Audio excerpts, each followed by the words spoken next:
As people are preparing for ministry, many are preparing for ministry in the context of the church when they come to a seminary. They need to attend to the whole life of the people in their congregation. So if they're preparing them to be disciples of Jesus Christ, that means they need to think about discipleship in the context of the church, in the context of their family, in the context of their neighborhoods, but certainly the context of their work lives as well. Whether that's paid or unpaid work, they need to consider what does it mean to be a whole life disciple in all of those areas.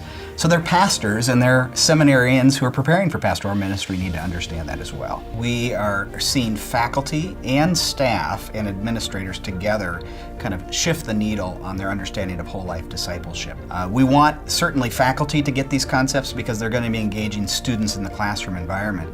But there's also an implicit curriculum that happens outside the classroom with the staff members that they're interacting with and the administrators they're interacting with. And so we're beginning to see kind of this capacity being built among all three of these audiences to address issues of whole life discipleship with our students. We have a lot of classes that have been influenced by these themes at this point. Some examples would be in the Old Testament classes that people take. They're engaging issues, for instance, of how a view of creation and the fall influence our understanding of work.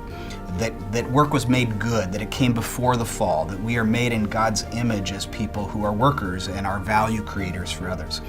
Other Old Testament themes that have been brought up are discussions around calling, as we look at calling in the life of the prophets, for instance. That serves as a launching point to talk about calling in people's vocational lives. New Testament, what are some of the themes about new creation? And how does that eschatological perspective of the new heavens and new earth give us an understanding that we move from the garden at the beginning of the Bible to a new city at the end of the Bible? And what does that mean about culture building and economic flourishing? So those are some of the themes that we engage in core classes. We had a couple faculty at our institution that were a part of very early conversations around the Oikonomia Network. And they began to share with other colleagues, and it's just really helpful to engage with a community that has some shared interest in nurturing this conversation among those who are able to have a leveraged impact among pastors through the seminary context.